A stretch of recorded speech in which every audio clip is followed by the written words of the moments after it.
Hola, buenos días, buenas tardes o buenas noches, según la hora en que estén viendo este video. El día de hoy comenzamos con la unidad 1 de nuestro programa de trabajo del curso de Geografía de América Latina 2. La unidad 1 o tema 1, llamado América Latina en el nuevo orden mundial, tiene como objetivo que ustedes sean capaces de entender la integración subordinada de América Latina al nuevo orden mundial instituido en el último cuarto del siglo XX, con especial énfasis en el papel de los espacios estratégicos para el nuevo patrón de acumulación en la región. En la sesión de hoy abordaremos las políticas de libre mercado que se adoptaron en la región bajo la égida de los Estados Unidos y los organismos multilaterales de crédito como condición para que los estados latinoamericanos pudieran acceder al financiamiento externo para saldar la crisis de su deuda. En esta sesión, los puntos a revisar serán los siguientes: la conformación de un nuevo orden mundial, las premisas de la ideología del libre mercado, la situación de América Latina a fines del siglo XX, la conformación o las implicaciones del Consenso de Washington y finalmente las implicaciones del neoliberalismo en América Latina.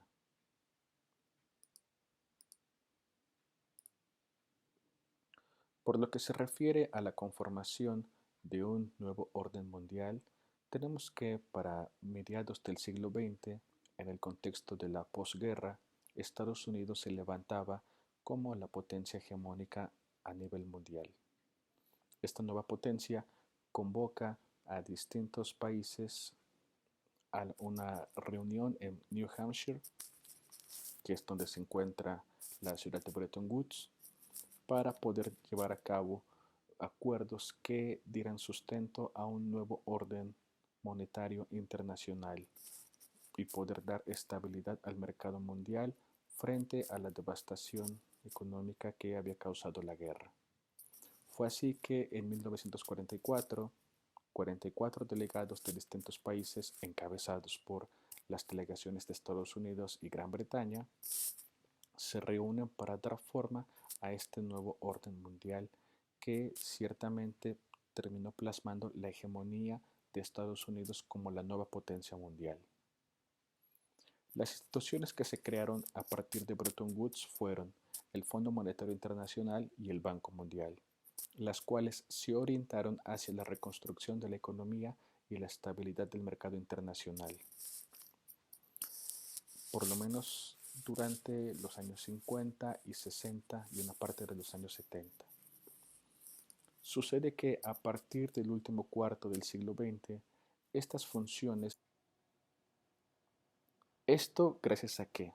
Bueno, debido a que estas instituciones cuentan con los recursos para poder hacer préstamos a los distintos países que tienen problemas de deuda en su balanza de pagos o para impulsar proyectos de desarrollo o llevar a cabo ciertas reformas económicas.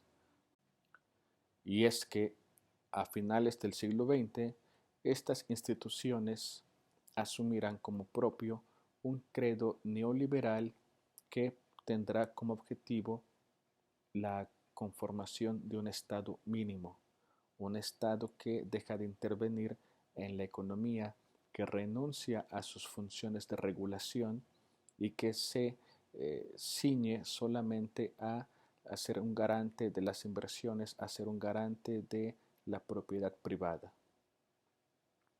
Este ideario neoliberal es impulsado por estos organismos gracias a que cuentan o a que tienen la capacidad de ofrecer préstamos para que los países puedan hacer frente a los problemas de su balanza de pagos, para que puedan hacer frente a los problemas de su deuda externa, incluso para que puedan financiar proyectos de desarrollo, proyectos contra la pobreza, o bien impulsar reformas de carácter económico que requieren de estudios de recursos para los estudios y para evaluar sus alcances a corto, mediano y largo plazo. Pues bien, ¿en qué consiste este ideario de libre mercado? ¿Cuáles son las premisas? Una de ellas, según el texto de la sesión de hoy, es que el sector privado gestiona de manera más eficiente los recursos que el sector público. Por lo tanto, de lo que se trata es de reducir al Estado al mínimo y dejar en manos del sector privado o de la iniciativa privada la mayoría de sus funciones, incluso la atención de aquellos servicios universales como la salud o la educación.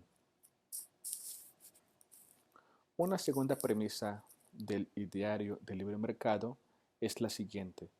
La apertura comercial de las economías permitirá inyectarles capital extranjero, al tiempo que se les suministra la tecnología de la que carecen. Todavía no es el momento de ver cuáles son los asegúnes, hasta qué punto estas premisas se confirmaron en la realidad. Esto que dejaremos para sesiones posteriores nos permitirá eventualmente veremos hasta qué punto estas premisas se confirmaron en la realidad para el caso latinoamericano, en particular en lo que se refiere a la conformación de espacios privatizados en donde se buscó llevar a cabo el programa neoliberal de manera más fehaciente, por ejemplo, en términos de recursos naturales, biodiversidad, eh, patrones energéticos, entre otros. Por el momento, prestemos atención a aquellas condiciones históricas que permitieron que este ideario de libre mercado dejara de ser solamente ideas y se convirtiera en un proyecto tangible alrededor del mundo. Bueno, tenemos que por lo menos existieron tres condiciones para que esto se pudiera llevar a cabo. Una de ellas es que para los años 70 y 80 sucedió una revolución de las telecomunicaciones y las nuevas tecnologías de la comunicación y la información. Ello supuso la posibilidad de tener un globo, un mundo interconectado, eh, permitió acortar distancias y permitió la comunicación en tiempo real entre distintas partes del mundo. Para los flujos del capital, estos avances tecnológicos fueron fundamentales, toda vez que las inversiones dejaron de estar atadas a las distancias para favorecerse por la inmediatez de las informaciones que corrían a partir de estas tecnologías. Es decir, las inversiones podían estar durante un día, durante unos momentos en algún país e inmediatamente ser retiradas de ese país para llevarlas a otro punto del globo donde las posibilidades de ganancia fueron mucho mayores. Para que estas inversiones o para que estos flujos del capital pudieran alcanzar semejante movilidad, no bastó, sin embargo, solamente con la revolución en términos de las telecomunicaciones. También fue fundamental la adopción, la aprobación en distintas partes del mundo de un marco jurídico que avala la desregulación y la liberalización de las economías nacionales. Por ejemplo, en el caso mexicano tenemos que para los años 90 se da una ley de aguas, se da la liberalización de la tierra con las transformaciones al artículo 27 constitucional, entre otras reformas que supondrán todo este andamiaje jurídico para dar certeza jurídica, valga la redundancia, a este nuevo orden económico mundial. Finalmente tenemos también a partir de los años 70 un repliegue del Estado en la producción, la regulación y la planificación del espacio nacional. ¿Esto qué significa? Que mientras que en los años 50, 60, 70, una parte de los años 80, el Estado era el actor, el principal actor en la producción del espacio, por ejemplo, para la instalación de ciertas industrias en determinadas partes del país, en la planificación de qué espacios del país o de los países se van a destinar a la producción agrícola, qué otros espacios se van a destinar a la producción industrial, ¿no? Todo ello de conformidad con un horizonte o con unos objetivos de soberanía nacional. Bueno, estos esquemas de planificación del espacio nacional se ven desplazados por una nueva manera de organización del espacio que tiene que ver con la subordinación de la producción del espacio en los distintos países a los ejes de la globalización neoliberal. Esto es, ya no son los estados los que deciden dónde se instala una empresa, dónde se instala una industria, dónde se lleva a cabo una actividad económica. Ahora es el libre mercado. Ahora son las grandes empresas transnacionales las que decidirán en dónde resulta más conveniente instalar una planta eh, industrial, una planta maquiladora, dónde resulta más conveniente instalar proyectos de agroindustria. Esas decisiones pasan del sector público al sector privado y, no solo, y más que privado nacional es al sector privado transnacional, esto es a las grandes empresas internacionales. Estos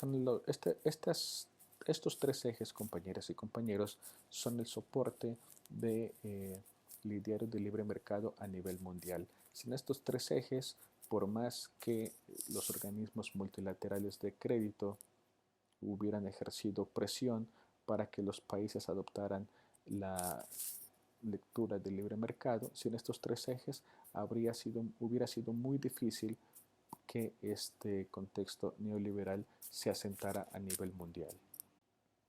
Por lo que se refiere a la situación de América Latina a fines del siglo XX, esta se caracteriza por la decadencia o la crisis del modelo de sustitución de importaciones que había sido el eje de las economías o de los planes de desarrollo nacional durante la mayor parte del siglo XX.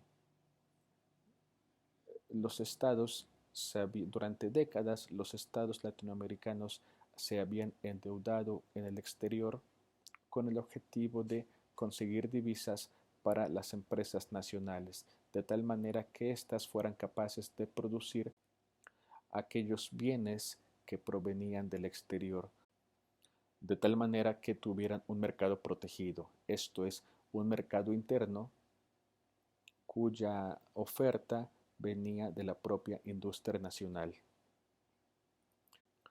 Este modelo había entrado en crisis, entre otras cosas porque suponía un alto endeudamiento por parte del Estado, además de que se trataba de industrias cuyos bienes tenían muy poca innovación en términos tecnológicos, de tal manera que si se ponían en ese momento a competir al tú por tú con los bienes de las industrias o de las empresas transnacionales, bueno, pues los bienes de las empresas nacionales no tenían nada que hacer frente a estas otras empresas de carácter más global. Otros de los síntomas de la difícil situación de la región latinoamericana a fines del siglo XX eran la crisis de la deuda externa, los déficits en la balanza de pagos, las tendencias inflacionarias y la fuga de capitales. Veamos, por ejemplo, esta gráfica donde se ilustra el crecimiento de la deuda externa en América Latina. Y es que se pasa de una cifra de 68.000 millones de dólares para 1975 a una cifra de 409.000 millones de dólares para 1987. Prácticamente la deuda externa en la región se quintuplicó en el transcurso de 12 años. Pues bien, para entrar a la parte del consenso de Washington, tenemos que se trató de un conjunto de políticas económicas recomendadas por el Fondo Monetario Internacional, el Banco Mundial y el Departamento del Tesoro de los Estados Unidos, todos ellos con su sede en Washington, D.C., con el objetivo de liberalizar los mercados latinoamericanos mediante la condicionalidad crediticia, esto es, quieres el dinero, entonces lleva a cabo estas acciones. Estos organismos promovieron un estado mínimo desvinculado de las políticas de bienestar social. ¿En qué consistieron, pues, las recomendaciones emanadas del Consenso de Washington? Bueno, tenemos que se buscaba la liberalización del comercio, la privatización de las empresas públicas, alcanzar tasas de cambio competitivas, la atracción de la inversión extranjera, dar garantías jurídicas a la propiedad privada, incluida por supuesto la propiedad intelectual, ampliar la base de recaudación de impuestos mediante reformas fiscales, así como la focalización del gasto público en ciertos sectores como el sanitario, la educación y la atención de la pobreza, dejando de lado otros rubros que tenían que ver con la atención universal. En América Latina, la adopción de las políticas emanadas del Consenso de Washington se llevó a cabo de manera diferenciada y gradual. Esto es, mientras en unos países se llevaron a cabo ciertas medidas que tienen que ver con reformas fiscales, con privatizaciones, en otros países se impulsó sobre todo el eje de la focalización del gasto público o bien la reducción del Estado en términos de sus programas de bienestar social. Con todo, el rubro en el que más avanzaron los países latinoamericanos fue el de las privatizaciones. Sectores como la banca, las telecomunicaciones o la industria energética fueron los principales activos que pasaron de manos públicas o de manos estatales a manos privadas, como lo podemos ver en el siguiente gráfico, donde se ilustra cómo distintas empresas privadas españolas se hicieron de activos en su momento nacionales en distintas partes de América Latina. Por ejemplo, en 1990 en Argentina, la empresa pública de telecomunicaciones Entel pasa a manos de Telefónica. Por su parte, en 1991, Bancomer pasa a manos de BBVA en México. Por su parte, en 1997, en Bolivia, la empresa Yacimientos Petrolíferos Fiscales pasa a manos de la española Repsol. Es así, compañeras y compañeros, como el programa neoliberal se va llevando a cabo de manera gradual y diferenciada en la región latinoamericana. En esta unidad, nuestra atención estará puesta en aquellos recursos naturales que se volvieron estratégicos para el nuevo patrón de acumulación en la región, de tal manera que nos centraremos en la disputa por diversos espacios entre los actores transnacionales y los actores de base a nivel local. Para concluir esta sesión, compañeras y compañeros, podemos decir que en América Latina las políticas de libre mercado se adoptaron en un contexto marcado por una crisis de la deuda externa y por consiguiente por la necesidad de los estados de acceder a crédito internacional en los organismos multilaterales. El llamado Consenso de Washington, por otro lado, evidenció la influencia que ejercen los Estados Unidos dentro de dichos organismos para impulsar políticas económicas acordes con sus intereses estratégicos en la región y en el mundo. Eso es todo por hoy y muchas gracias por su atención. Que estén muy bien.